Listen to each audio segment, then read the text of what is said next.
Good Friday, we cannot meet. Therefore, we need to make that seminar up. And the way how we can do it easily, to hold 2 seminars instead of just one next week. So, despite the curriculum says there is just 1 seminar, but next week we will have 2 seminars.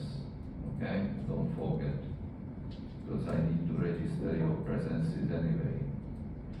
So next week 2 seminars, despite the fact that the curriculum says that there is just 1. The reason is that Good Friday will result in a missing seminar. All right?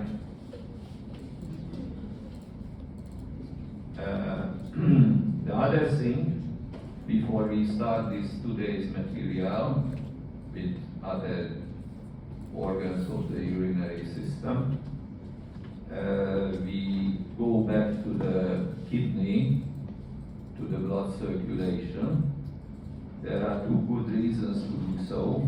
One is that it was very quick with my groups, and the other one that the group 9, who is with us now, as far as I know, didn't have the opportunity to look at that section at all. Is that correct? Group 9, did you see the kidney section with drawing ink during the A seminar this week? No. So that's why we start with that. That's a little bit of repetition for my group, but new to the other one. So this is number 62. And the title says here that in addition to hematoxylin using staining, drawing ink was used. I tell you how. The application is quite similar to the way how we applied black ink to the lung to demonstrate the circulatory system, at least the pulmonary circulatory system in the lung here. Similarly, after removal of the kidney from the body, the renal artery was used to fill the circulatory system up with heparin, which is a natural blood thinner, and the purpose was to remove blood clots.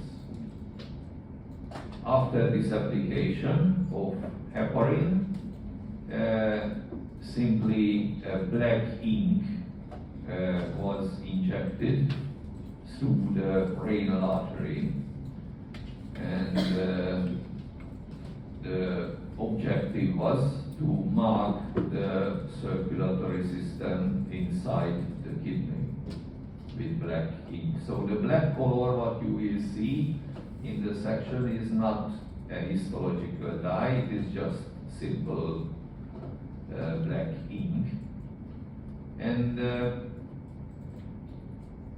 we expect and will see really lots of blood vessels whose lumens filled up with black ink. So it makes it easier for us to recognize blood vessels, especially the very small blood vessels. But we cannot expect that all blood vessels will be in black. There are a number of reasons for that. One reason is why small blood vessels are not always black is that even though we used heparin to dissolve blood clots from these small vessels, but it is still possible that some blood clots remained and plugged the way against the drawing ink, against the black ink.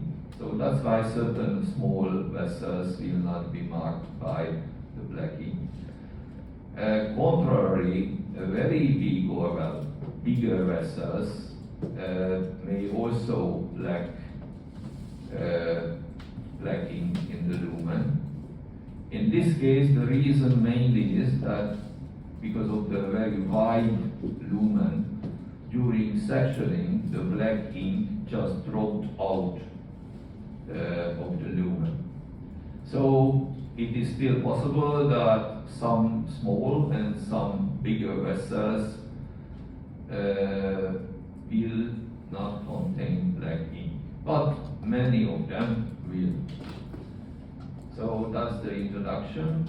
The plane of sectioning is the same sort of plane what we had when we looked at the very first section. So this is a kind of coronal section, if you like. Here is the natural surface. You can see part of the fibrous capsule at least on top. And we can see the cortex, obviously, because we can see these renal corpuscles, most of which are black.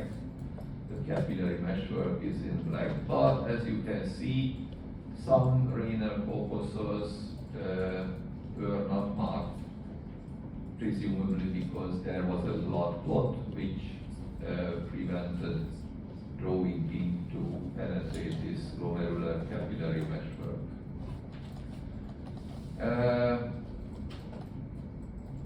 Okay, so if you look at these renal corpuscles,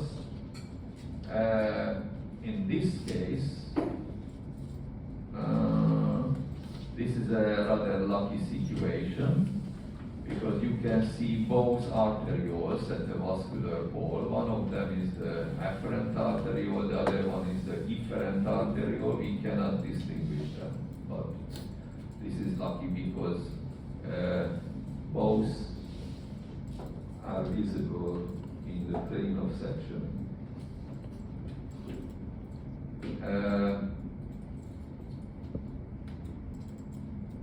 Because of the plane of sectioning is more or less coronal, you can see medullary rays like here in longitudinal view.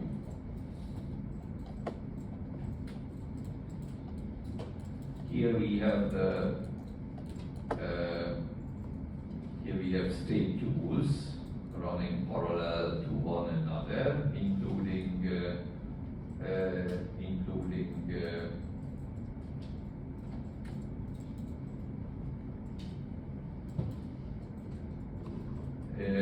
proximal straight tubule, distal straight tubule, and obviously we have chance to look at the collecting duct as well. Here it is difficult to identify.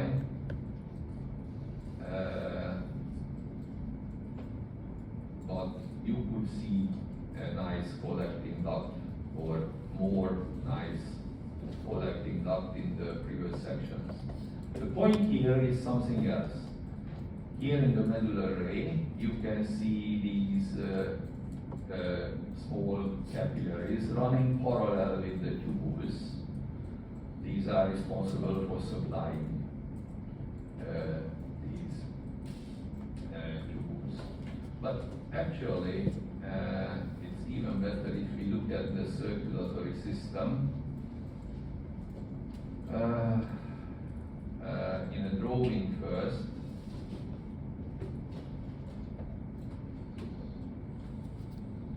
which is one of the lecture slides, actually.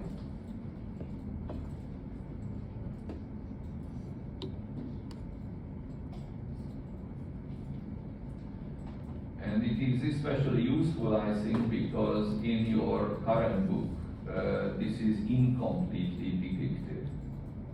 But here, this is a more complete version of the circulatory system, although it is still like some aspects, but anyway, renal artery is missing from the drawing, but eventually branches of the renal artery, well, there are so-called segmental arteries as well, which are also missing from this drawing.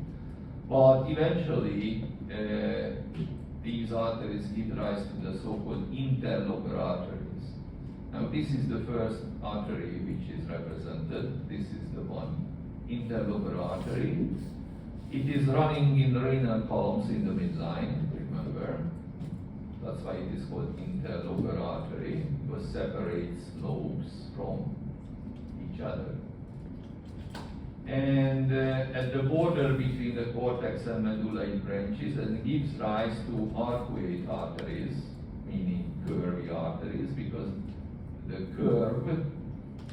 curvature of these arteries running parallel with the outer surface of the parenchyma, represented by this dashed line. Arcuate arteries give rise to arteries like this or like that, called interlobular arteries. These are running perpendicularly to the outer surface and also to the arcuate artery. And they are called interlobular because they run at the border of neighboring lobules, interlobular artery. Okay? Lobules, at the border of lobule. And this interlobular artery gives rise to a capillary meshwork which supplies the capsule, the fibrous capsule. Also gives rise to afferent arterioles like here or like there. Obviously, these afferent arterioles will supply the glomerulus with blood. So blood is flowing through the capillary meshwork of glomeruli and then leaves the glomerulus through the efferent arteriole here and also here. But the continuation of the blood circulation is different in these two glomeruli, as you can see. Generally speaking, glomeruli which are close to the medulla, like this one, different from more distant glomeruli, because these more distant glomeruli which have bigger distance from the medulla. In this case, the efferent arteriole gives rise to the so-called peritubular capillary meshwork. It's called this way because this capillary meshwork surrounds the tubular system, which is in the cortical labyrinth. Okay, but this is different in case of the so-called juxtamedullary glomeruli. Juxtamedullary means close to the medulla. Because in this case, the efferent arteriole goes down straight to the medulla as a straight vessel,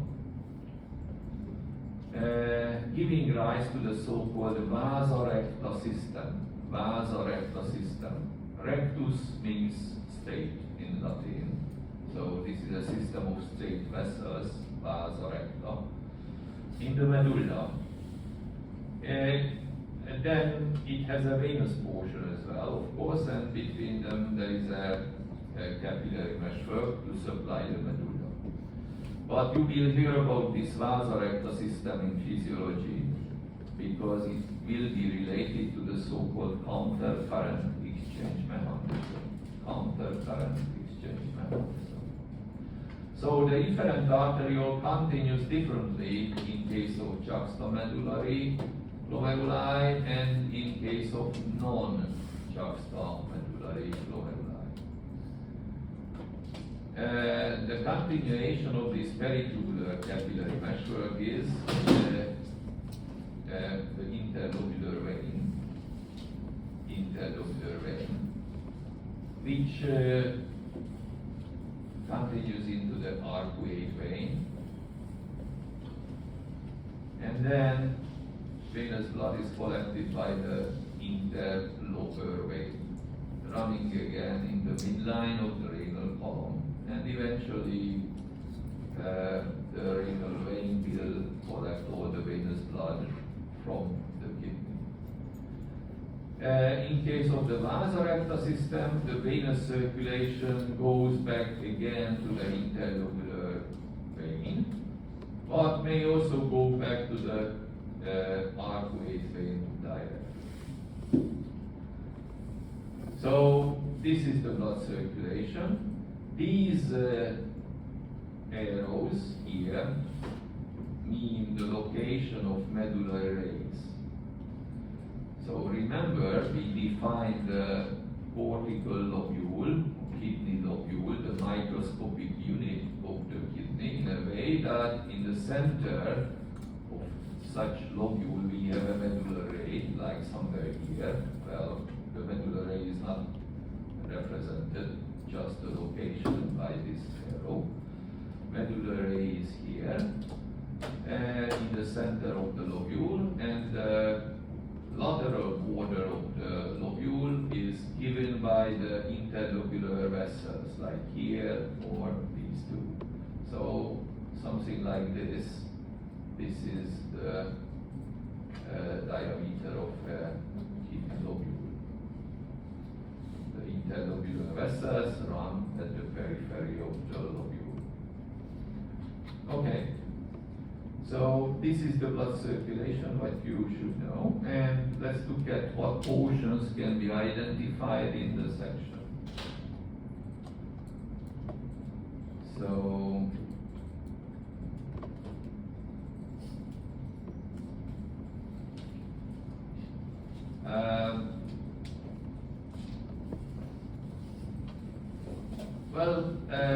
here these vessels are quite big and located between the cortex and medulla. This is the medulla, no glomerulus. And above this line we have the cortex. So these vessels therefore must be the arcuate vessels. This is an arcuate artery, this is also. And you can see that we lost the black ink because of the reasons we mentioned. But we have here an arcuate vein in which we have the black ink. So this defines the border between the cortex and medulla.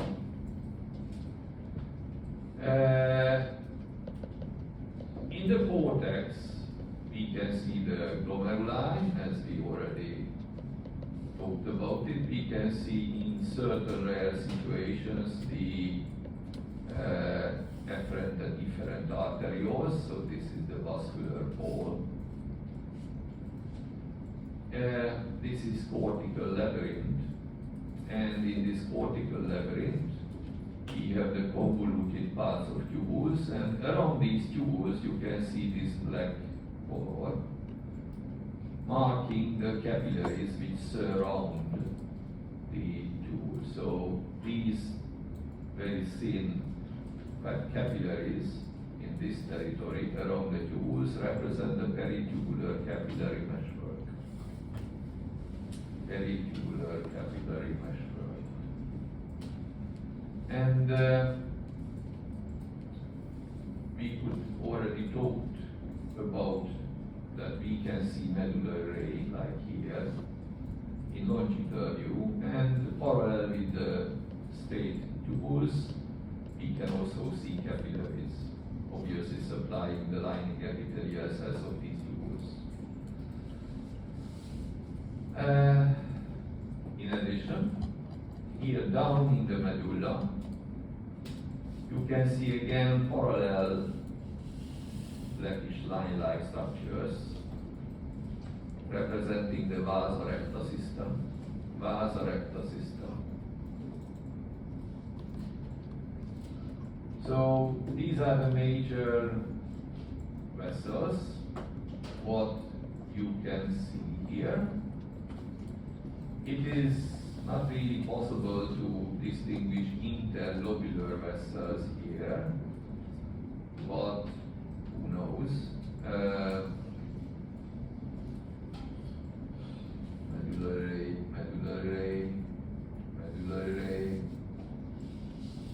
Oh, look at this. This may be an interlocular vessel in logical view as we expect.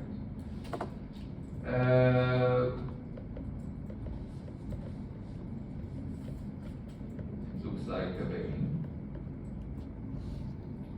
It's difficult to tell, but it is still possible. Okay. Now this one here is a bit difficult to tell the nature of this vessel. This is artery, that's for sure. But whether it is an arcuate artery or an interlobar artery, it is difficult to say. Because we cannot see crystal clear renal columns in this section. If it was an interlobar artery, then here, around this interlobar vessel, should be able to see cortical tissue, meaning we should be able to see glomeruli, but we cannot. Although we have a glomerulus here, but ether we cannot have any. So that's a bit difficult. Taking the size of the vessel, it is very much similar to this one, which is arcuate artery, also this one. So this difficulty is getting even bigger, considering the fact that this is not a human kidney, unlike the other two sections. So the organization is a little bit different, but not very much. So, yeah. I know. Okay,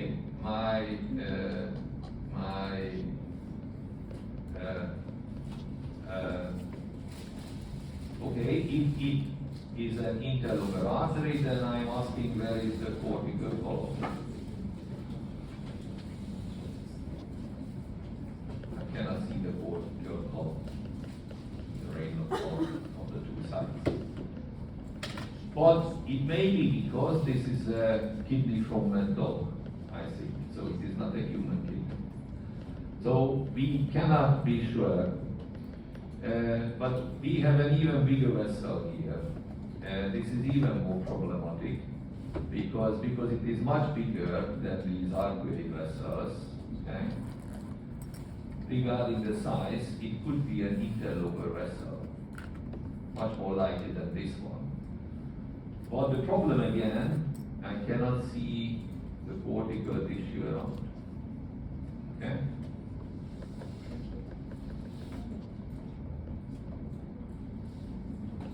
So just argue freely, if it is going to be arising during exams, that why do you think this, why is it possible that, why is it controversial, and things like that. But if you know the general scheme in the drawing, what we discussed, and then you argue as we did now, then you are going to be fine. Okay? Any questions?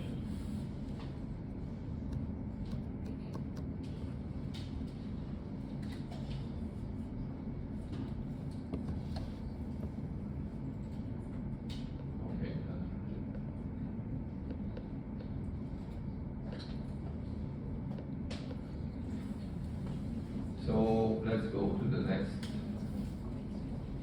beat. Eureka 63.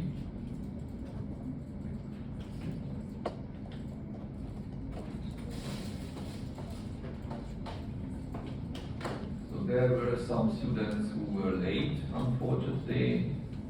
I am not sure whether they have heard what we discussed. What we discussed it because of the missing seminar due to Good Friday. Therefore, instead of one, there will be two seminars next week. So there will be a B seminar as well next week, despite the curriculum says that there is just a seminar.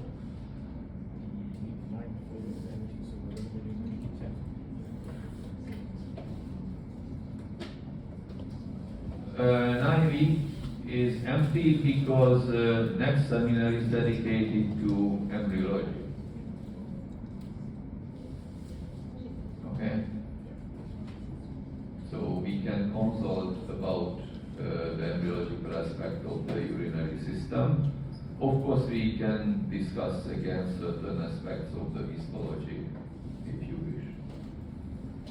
So it's going to be a mixed occasion next week. So ureter,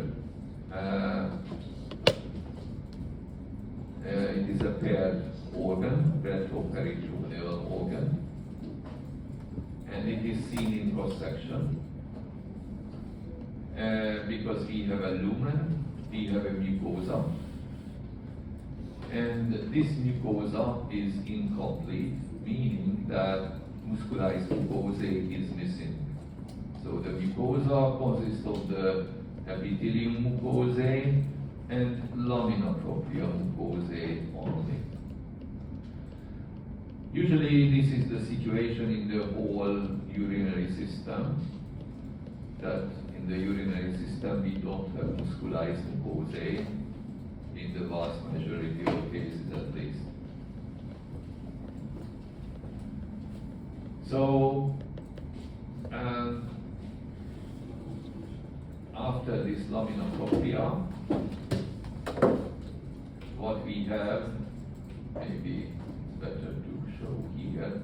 So this is the lamina propria, which gives rise to actually connective tissue papillae, as you can see. So after the lamina propria, there is no muscularis mucosae, therefore no submucosa either.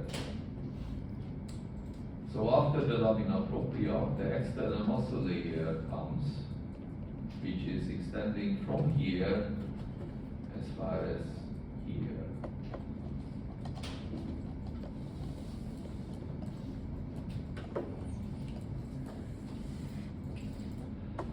And it can be subdivided into sublayers. External muscle layer, or muscularis layer, if you like. It has an inner longitudinal sublayer here, where smooth muscle nuclei are in cross-section. Because the longer axis of these smooth muscle cells are parallel with the longer axis of the ureter. And being we have a cross-section, therefore smooth muscle cells in this sublayer are seen also in cross-section. And outer to this, we have an outer longitudinal sublayer, where smooth muscle cells are in longitudinal view and the circular is around the lumen.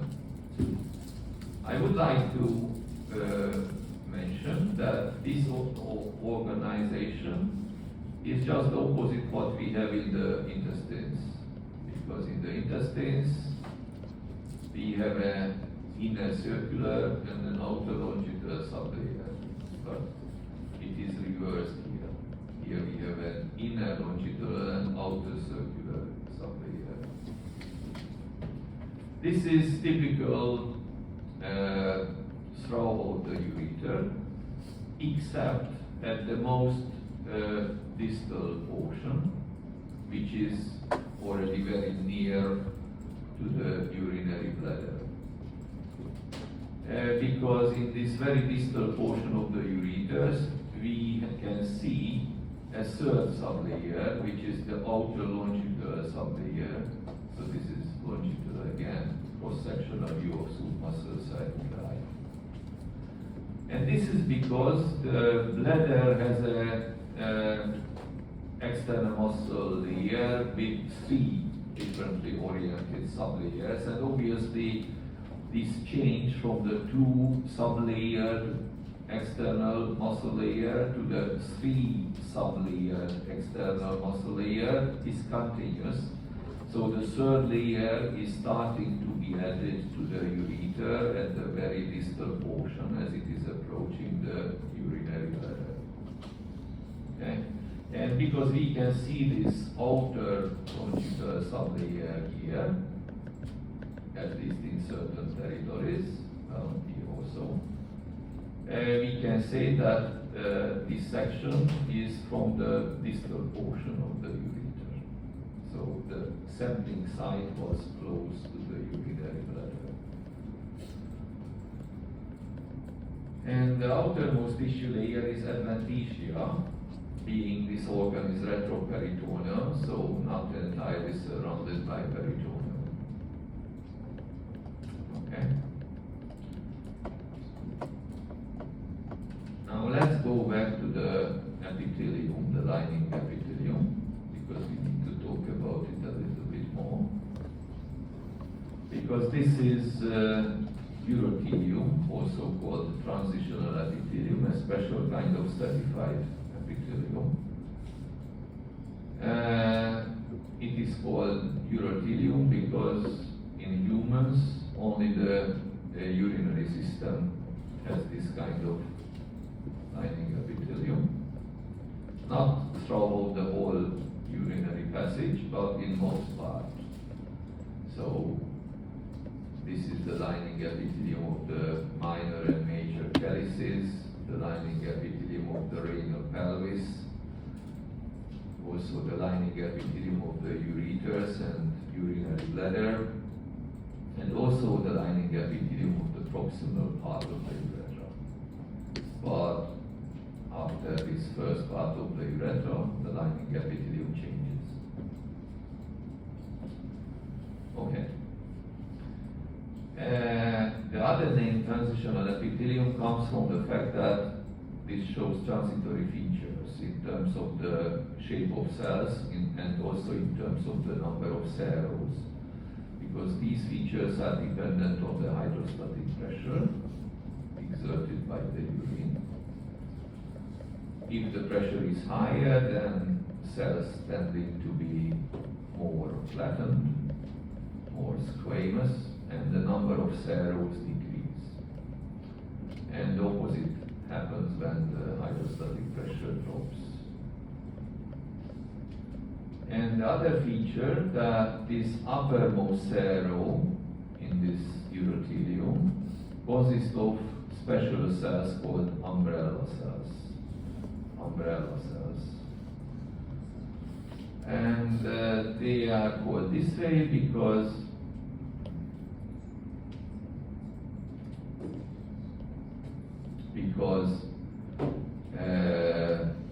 these cells can cover more than one cells from the serum below, like a family umbrella can cover the whole family. Actually, these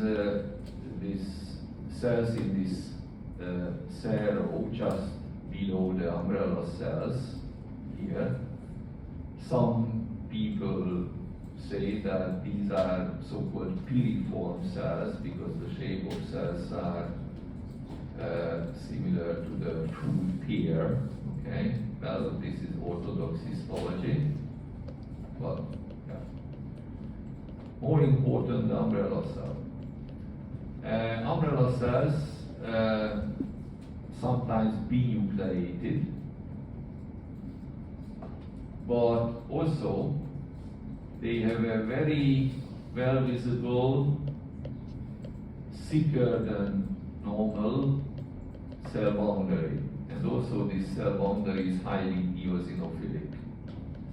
So these features are characteristic for the umbrella cells, and these are the cells which can change their shape the most, depending on the hydrostatic pressure. And we need to talk about the reasons why we can see this very thick and eosinophilic cell boundary, which is not visible elsewhere around the cells. And there are multiple reasons for this.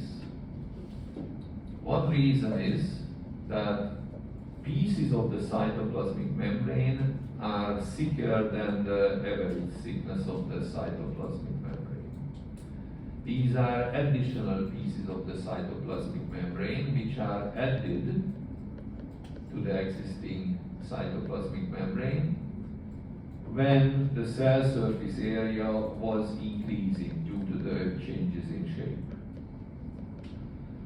And these additional pieces of cytoplasmic membranes are called plugs.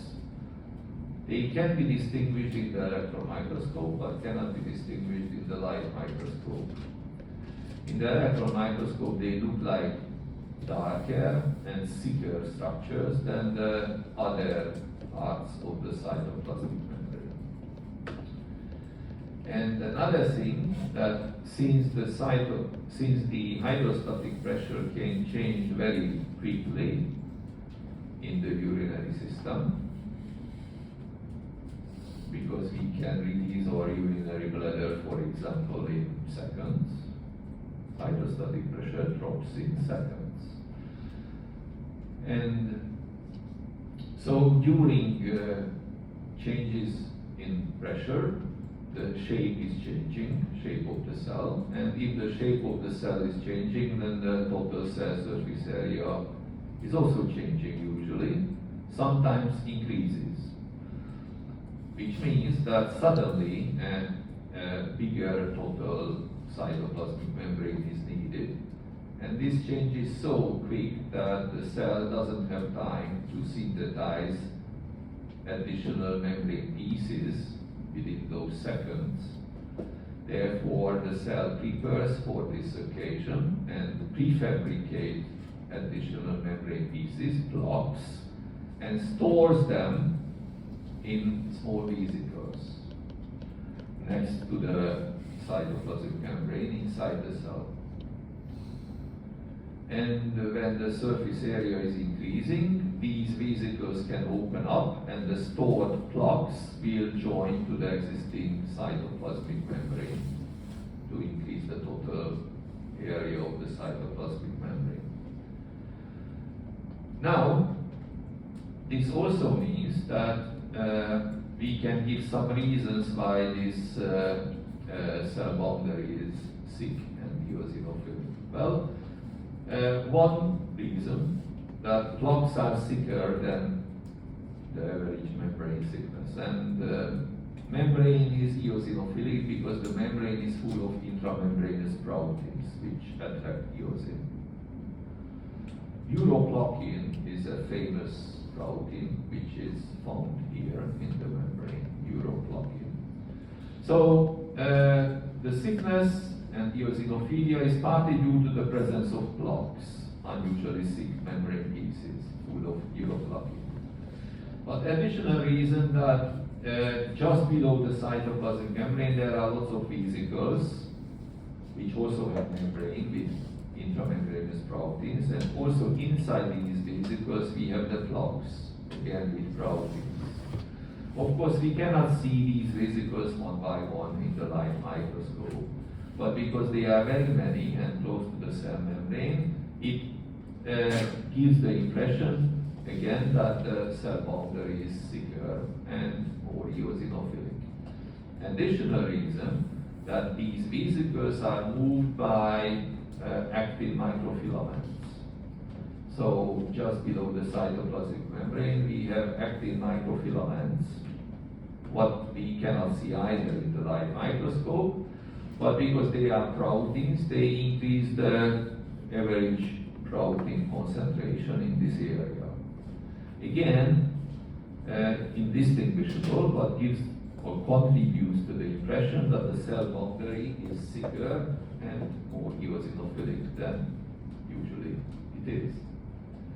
Laterally, umbrella cells are coupled to each other by tight junctions to seal the intercellular space from the lumen, and this assures that the urine arriving in the lumen here cannot penetrate the intercellular space which is located between these epithelial cells, because tight junctions are here and form diffusion barrier, as we learned in the previous semester. Of course, tight junctions are from lots of proteins, therefore local protein concentration is higher again. Therefore, laterally we can see also a very eosinophilic cell boundary. This is additional contributor why at least the lateral cell boundary is thick and eosinophilic. Finally, the basal boundary has a special reason why it is looking like thicker and eosinophilic, because these umbrella cells have basal infoldings, so there are folds in the undersurface, which cannot be distinguished in the light microscope either, only in the electron microscope, but because of the folded nature at small power, what we have here, because of the folds are there, the impression will be that the thickness is bigger. Can you imagine? And this is because when the cell is stretching, these basal infoldings are getting smoother. So it also serves the purpose to allow the cell to change its surface area or shape.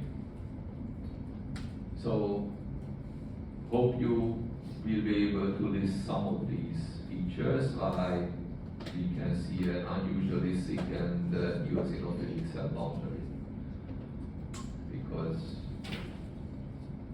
that might be a question. Can we go on? But speak up please, because I have some noisy environment here. The diffusion barrier is given by tight junctions. But we cannot see them only in the electron microscope. We know that they are in the lateral domain. I read in the previous year's lecture that some bacteria which leads to diarrhea or something.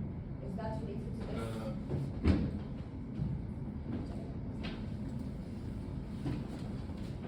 Say it again. I read in the previous semester's lecture that some bacteria can influence which leads to diarrhea. So I'm not sure how this applies.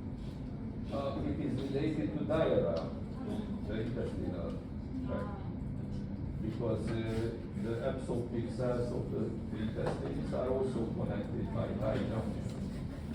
And certain bacteria indeed can break up these junctions, and therefore this epithelial ceiling becomes leaky. And that's at least part of the reason why feces becomes more fluid-like.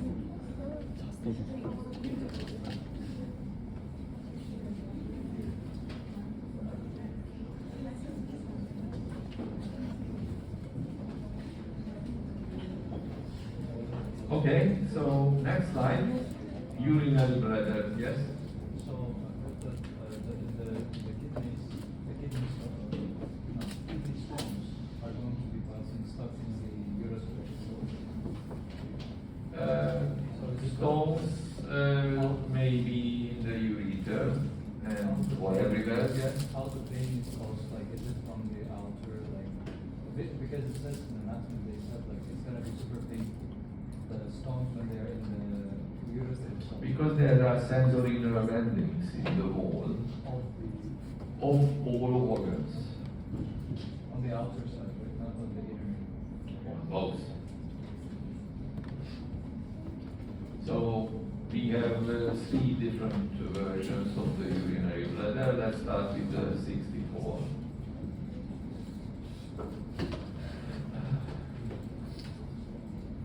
This is the version with the thickest wall. Well, you can see that the wall thickness is quite variable. This is partly due to the natural biological variability, but may also be due to some bad behavioral pattern of certain patients, because some people somehow during childhood gets used to the behavior that don't go to the toilet for peeing just when it is absolutely necessary. And this constant tension of the bladder wall may contribute to the thickening of the But of course there are individual variations, biological variations. So let's look at the surface. The surface is lined by urothelium. So again we have umbrella cells here in the top row. These are umbrella cells. Below the epithelium obviously have basement membrane, but it is thin, cannot be distinguished here in the light microscope.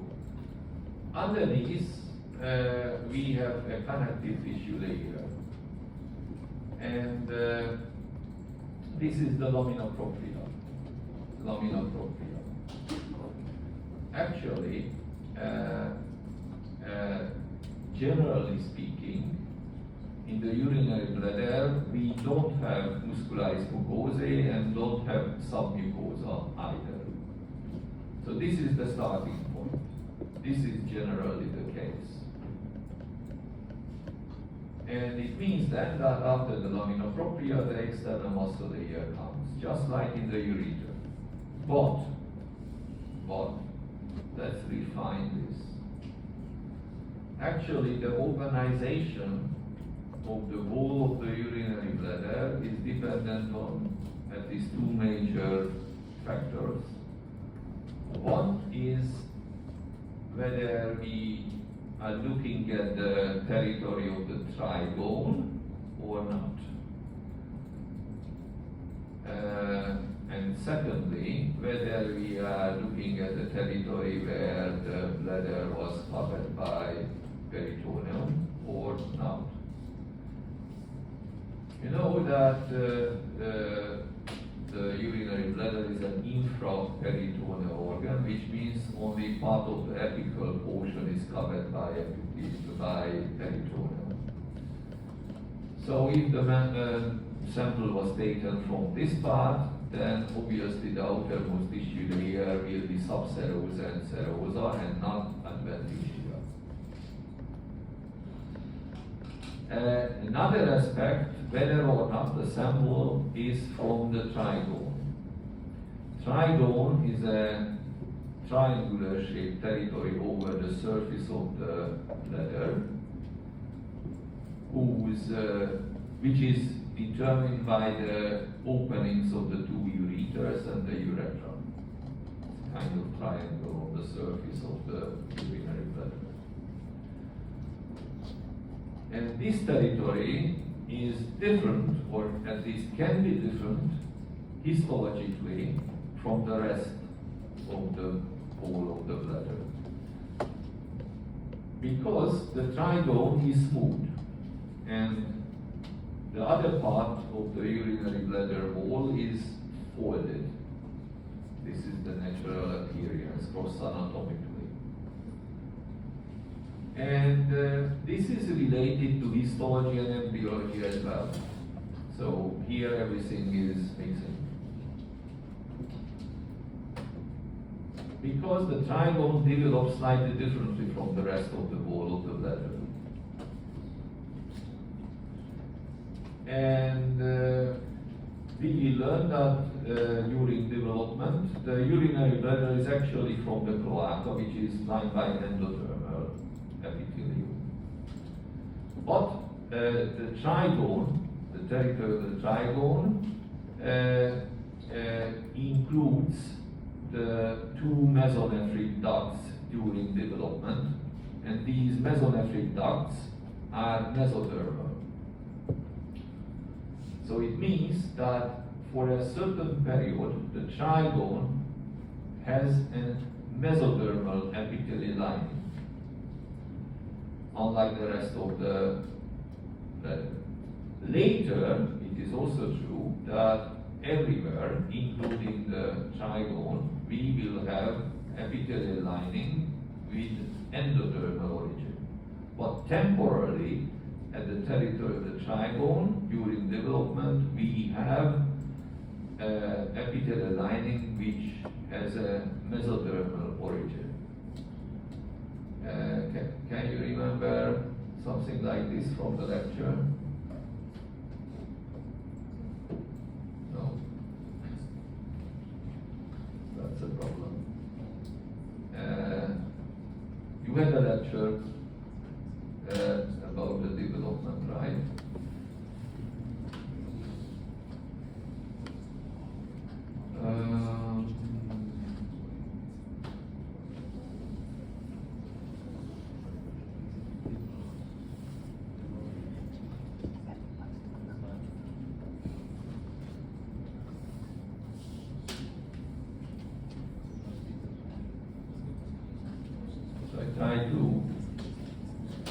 that slide, that lecture slide,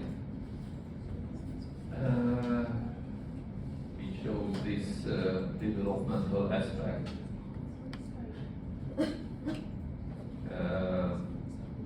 Which is here. So this is the cloaca, which already separated to urogenital sinus, which gives rise to the bladder here. And the other part of the cloaca will form the anorectal canal. And this is the forming bladder. And these blue things are mesonephric ducts, which used to belong to the mesonephros, one kidney system. These mesonephric ducts were the excretory ducts of that kidney system. And you can see that these mesonephric ducts involved in formation of the trigone. So for a period of time, the lining epithelium of the trigone of the bladder will be mesodermal. Then this mesodermal epithelial lining is replaced by endodermal lining. But elsewhere, the lining is always endodermal. So this is the difference in development. And this is reflected in histology and anatomy. So gross anatomically this territory is smoother. Histologically, we can tell some reason why it is smoother. The reason is that it is for sure that at the territory of the trigone we don't have muscularis mucosae. Muscularis mucosae could definitely fold the bone. Elsewhere, outside the trigone, we may have traces of the muscularis mucosae, but they are not present in our section, but may be present in traces. Okay. So this is the histological background. So if there is no muscularis mucosae, then no submucosa either. However, again, I'm sorry, you need to think. However, in some cases, even though there is no muscularis mucosae, you will still see some descriptions which talk about submucosa in relation to the urinary bladder. And the reason is the following. Because if you look at this,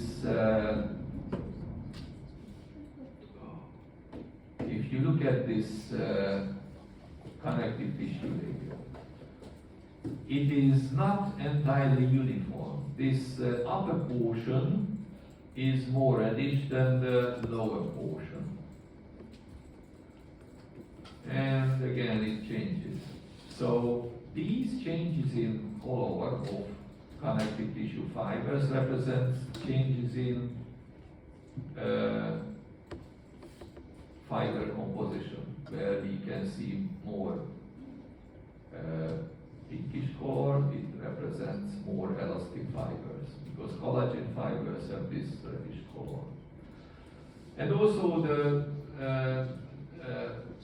cellularity is different. Here in the upper region, cell density is higher than here in the lower region. So based on these differences in histological composition, some people distinguish the upper and lower part of this connective tissue layer and say that the upper part is lamina propria and the lower part is submucosa. Although there is no muscularis mucosae which would clearly separate the two connective tissue layers. Does it make sense? So it's important to understand this, because otherwise you will be also always in doubt. Okay, but let's simplify. because here we cannot see muscularis mucosae in the section at all. We can say simply that we have a lamina propria. And then we have external muscle layer with 3 differently oriented smooth muscle sublayers. Orientation is sometimes given, but it is debatable because, you know, this is a more or less spherical organ, so it is dependent on the axis what you are relating to. So I'm just saying that there are seemingly 3 differently oriented smooth muscle bundles here. And at the outermost territory, in certain locations, like here at least, we can see signs of mesothelium, heterochromatic squamous nuclei. Here or here. Meaning that at least part of this section is from the territory where the urinary bladder was covered by peritoneum. Another feature that here in the wall we can see ganglia like this or like this.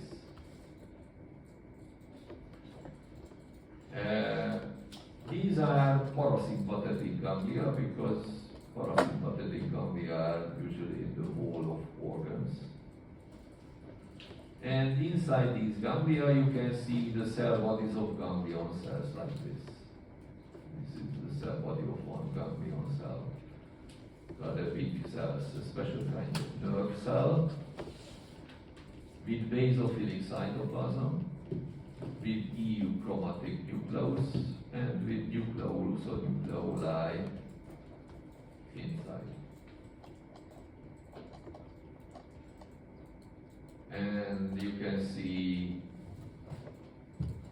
Nissel's granules inside the cytoplasm, representing pieces of the rough endoplasmic reticulum where RNA concentration is especially high. All right, and in addition you can see nerve fibers in different views, like here. The nerve fiber bundle, a peripheral nerve. This is also.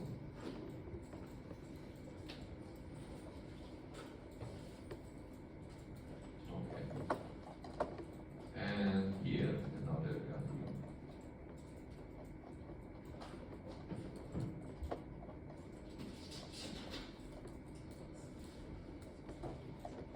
Okay.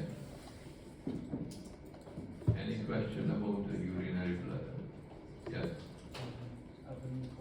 Why aren't we on the side? Like, why is there territory not as defined as in the Eureka? Eureka side. Like, boundaries between the umbrella. Why they look like different? Yeah, they look different from the. Yeah, that's true, but I cannot give you the reason. But obviously the hydrostatic pressure might have been different here. But even here you can see that, although not so strikingly as in the urethral section, but the cell boundary is better visible and more eosinophilic than elsewhere. Do we still have the basal folding? Or no? Yes. All the same features apply, but less characteristic.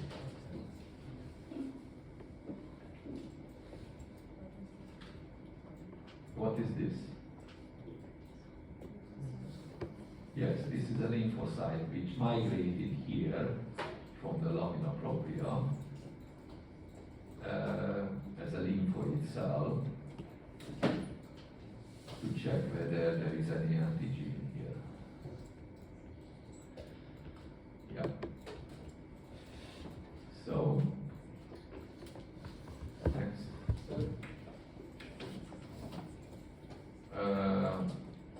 Well, I wouldn't show the other urinary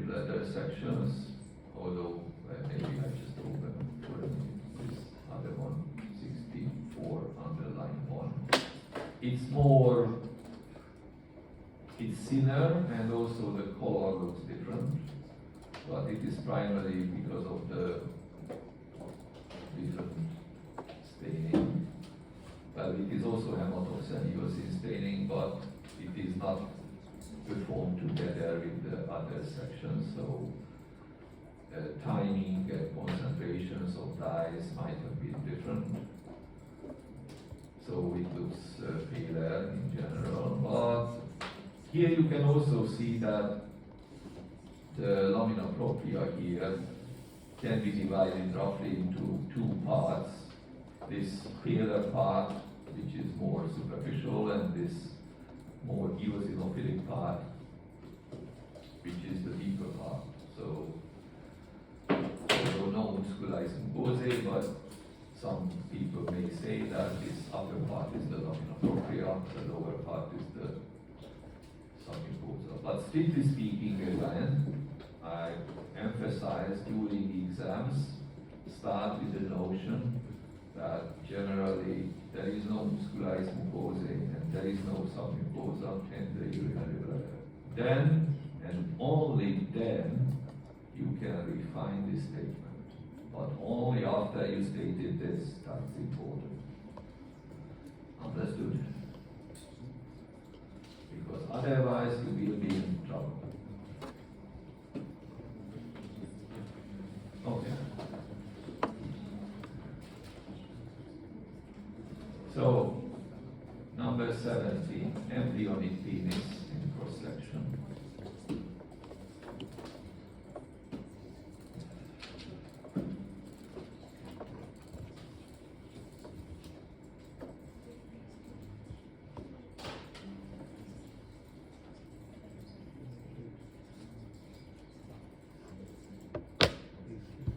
So,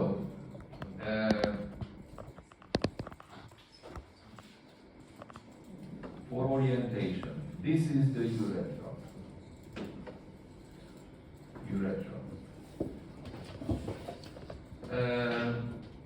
So, because this is the penis, obviously this is the male urethra, and the male urethra has 3, or if you like 4 parts. The most proximal part goes through the prostate, therefore it is called prostatic part. Here, the lining epithelium is urothelium. Then the next part goes through the diaphragm. That's the shortest part, about 2 centimeters long. There, the typical lining epithelium is pseudostratified or stratified columnar epithelium. Then comes the so-called spongy part or penile part, which runs inside the penis, within the corpus spongiosum, which is this special tissue, corpus spongiosum. That's why the name spongy part or penile part. Here, the typical lining epithelium is stratified columnar. And the very distal part, the most distal part of the male urethra, which is in the distal part of the glans, is a widening part called the navicular fossa. Navicular fossa. Here, the typical lining epithelium is stratified squamous non-keratinizing. It's in the glans, right? The squamous, not keratinizing on the distal part of Accurate urethra. the urethra. As I said, the most distal part of the male urethra is called navicular fossa, where the typical lining epithelium is stratified squamous non-keratinizing. Okay. Now let's look at the lining epithelium of this urethra here. In certain parts, like here, you can see squamous cells on the surface of this lining epithelium. But in other parts, you can see more cuboidal or even columnar cells, like here. This is also not squamous, but here it is squamous. So, we can conclude that this is a kind of transition, presumably, between the spongy part and the navicular fossa. So the lining epithelium changes gradually from stratified columnar to stratified squamous non-calcium, which means that probably we are somewhere in the proximal part of the glans where this transition starts. Okay? Now, here, inside this lining epithelium of the urethra, you can see pale stained cells forming a multicellular endoepithelial gland, which is mucus. Mucus multicellular endoepithelial gland. It is called endoepithelial because it is inside the lining epithelium.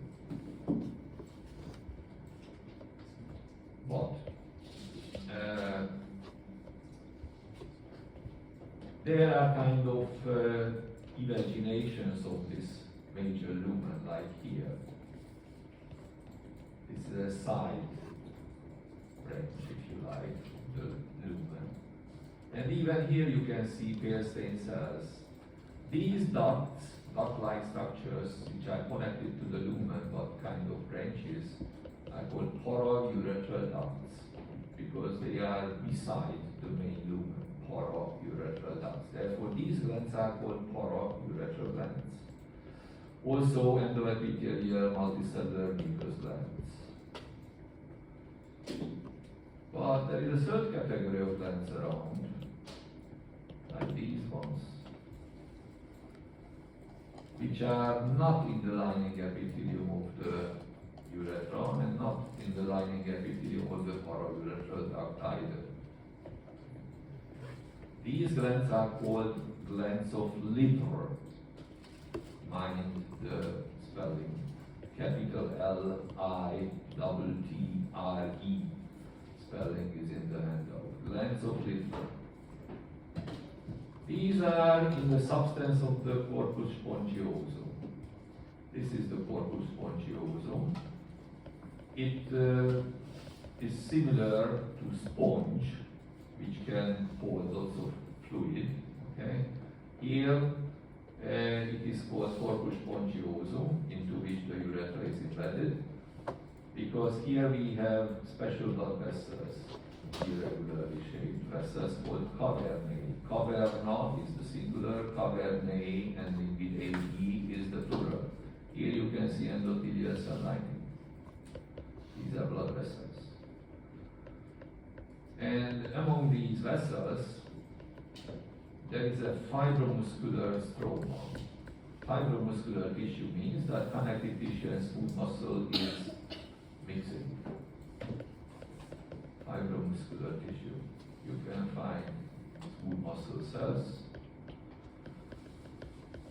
like this, and you can see connective tissue cells like this.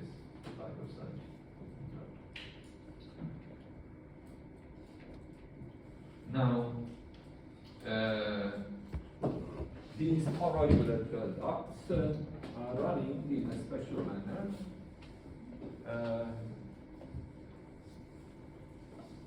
This is a longitudinal view now. So this is where the urine is flowing, okay, within the urethra. And these blindly ending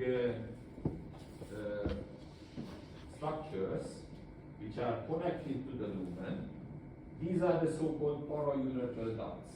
And these blind ends always pointing upwards. Okay?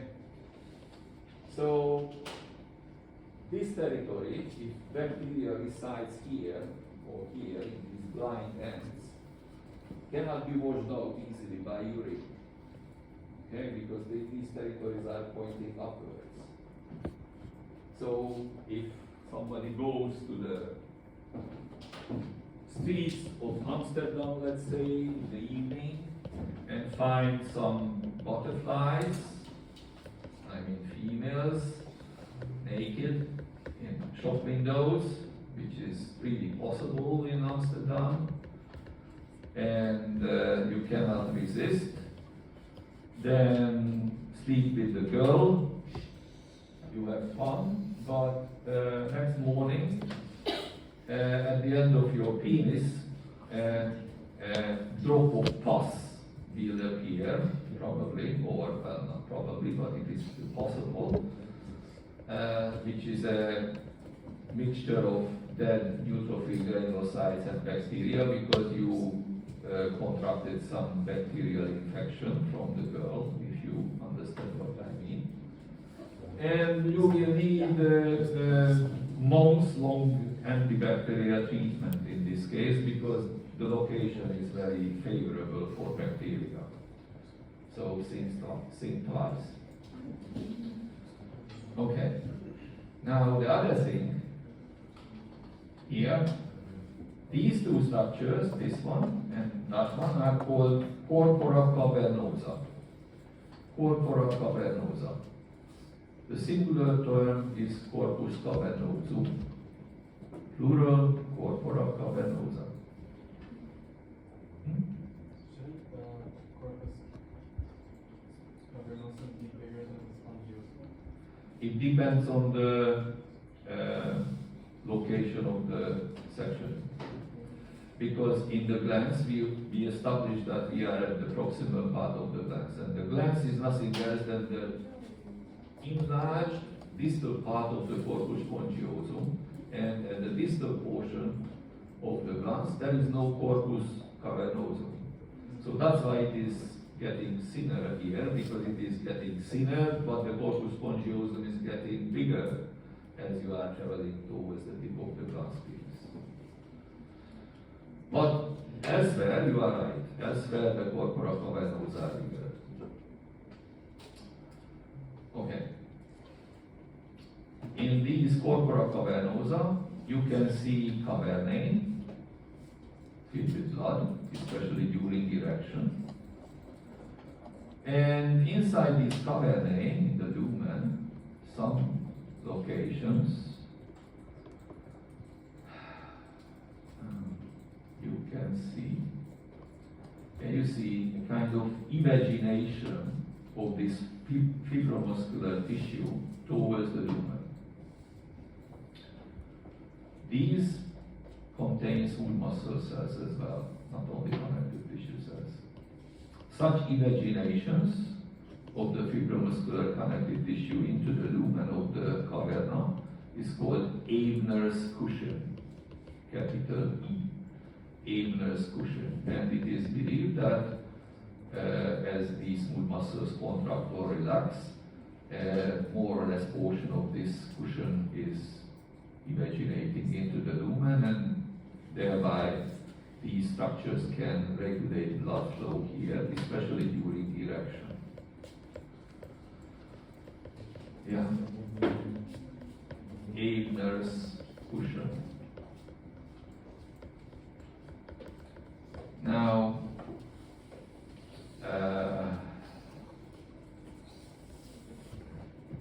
Ebner's cushion.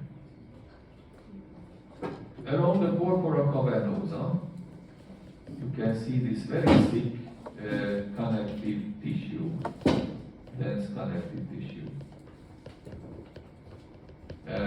This is called tunica albuginea. Tunica albuginea.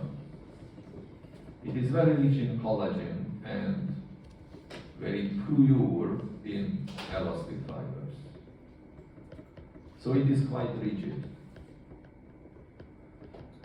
Unlike the similar dense structure around the corpus spongiosum, which is richer in elastic fibers. And that's important, because during erection, these cavernae of the corpora cavernosa are filled up by blood. That's why the penis gets erected.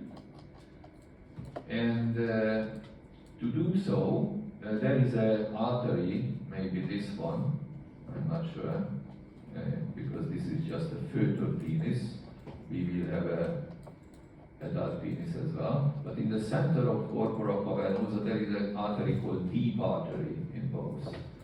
So during erection, blood is arriving to the cavernae, primarily from the deep artery. And the venous outflow is at the periphery, but because of cavernae filling up with blood, these structures can tend to get bigger. And this peripheral part is compressed against the tunica albuginea, which is rigid because pure inelastic fibers. Collagen fibers are not elastic. Therefore, the venous outflow gets blocked here, but blood is still arriving from the deep artery. So that's the basic biomechanical property which allows erection. But at the same time, corpus spongiosum is also filled up by blood, cavernae, getting bigger.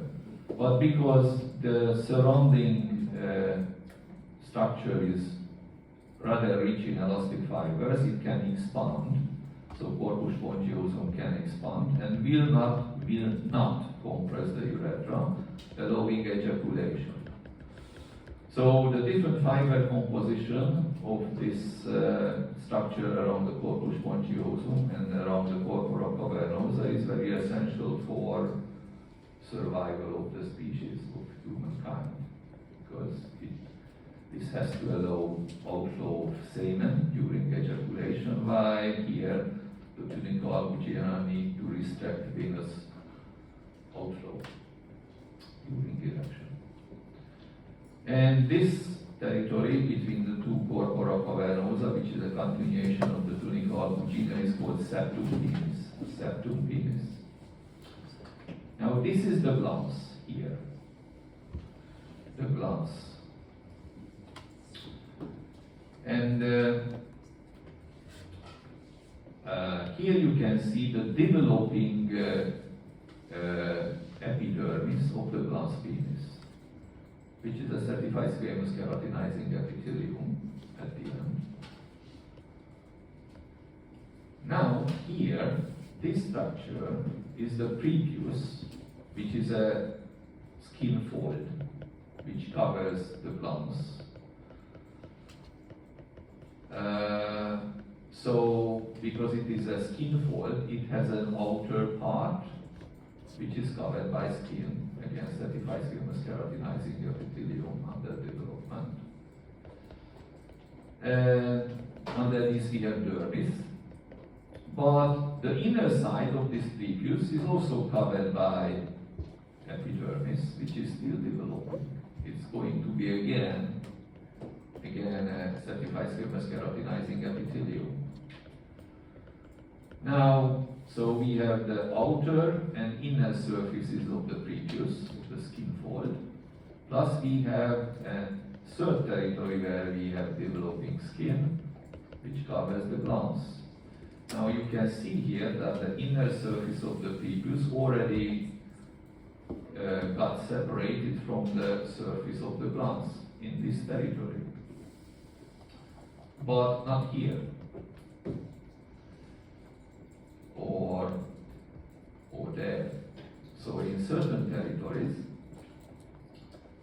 the inner surface of the prepuce and the surface of the glans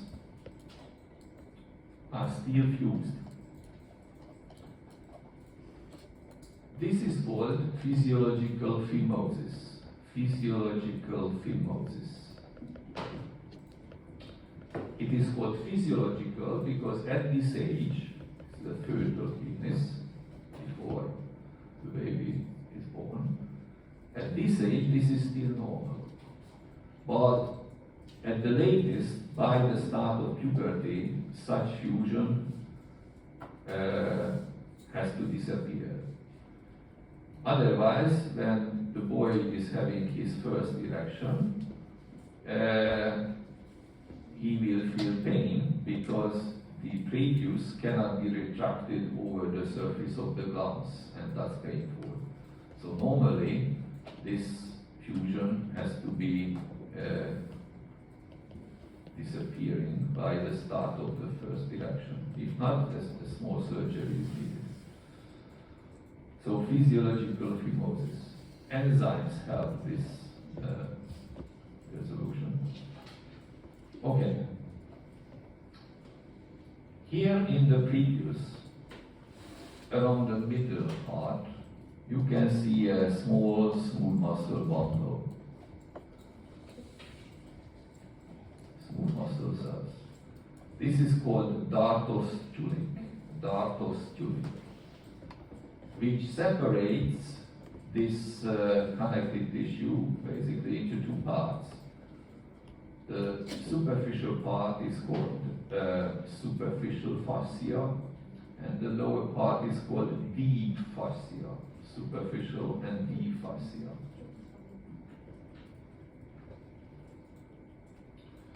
Separated by the dartos tunic. This dartos tunic as a smooth muscle bundle is continuous with the smooth muscle in the whole of the scrotum. Here in the dermis of the prepuce, you can see developing sweat glands.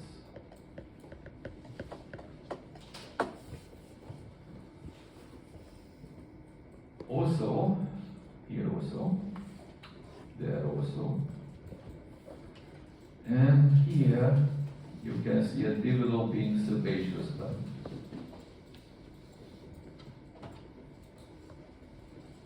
Developing sebaceous gland. Okay, so that's what we could see. And finally, we have the adult version of this penis.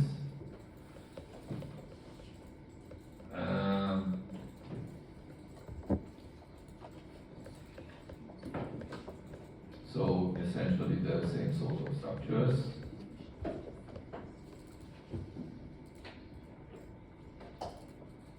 So a tiny piece of the outer skin remains here, but as it was lost. Here you can see the two corpora cavernosa, which are really bigger here than the corpus spongiosum. Here is the urethra. Tunica albuginea, septum penis between the two corpora cavernosa. In the center of the corpus cavernosum, this is the deep artery supplying cavernae with blood during erection. Deep artery, the biggest artery here. Oh.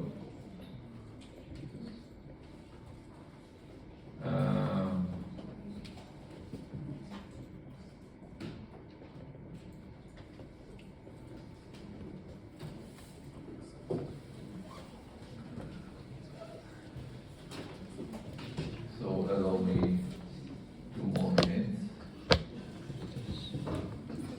just to complete it more or less, and then we can return to this next week because we will have a seminar to repeat and discuss embryology, but I don't think we need the full seminar to discuss the embryology part. So an interesting part here, you can see the cavernae, you can see nerve bundles.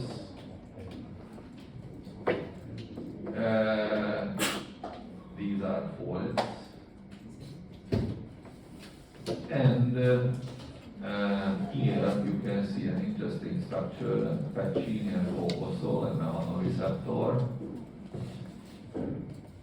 So man can feel something at certain occasions because of these. Here are nerves. And here on the dorsal aspect, this is the dorsal aspect, there is the dorsal vein. And on the two sides we have 2 dorsal arteries.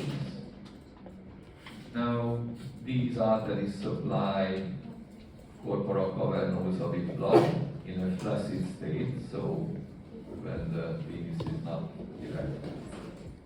And laterally, there are nerves, the so-called dorsal nerves on both sides, so this is symmetrical.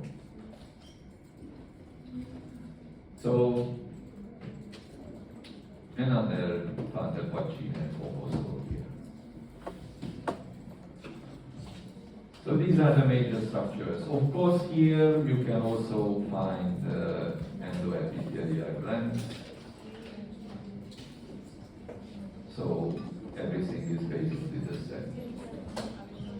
So thank you very much for your attention. If you have questions, then